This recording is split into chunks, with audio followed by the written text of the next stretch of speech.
As the weather warms up, many of you are planning to spend more time in the garden. I'm Danny Lipford with tips for today's homeowner. Stay tuned and we'll talk about a simple way to create your own compost bin right after this.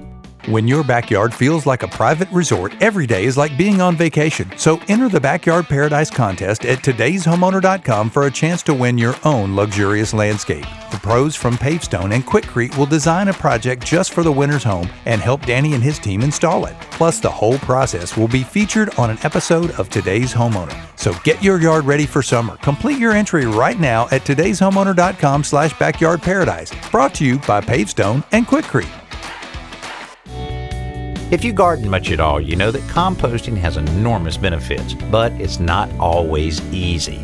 The material in a compost pile or bin has to be turned regularly in order for it to cook properly, and that's a lot of work. So try this. Create a compost bin from a large plastic garbage can. First, drill half-inch holes in the bottom and sides of the can to allow for the necessary ventilation.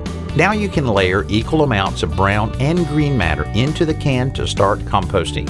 Snap on the lid and set the can on 3 or 4 bricks to allow air into the bottom holes. When it's time to turn the compost, just set the can on the ground and roll it around the yard a bit. I'm Danny Lipford with tips for today's homeowner.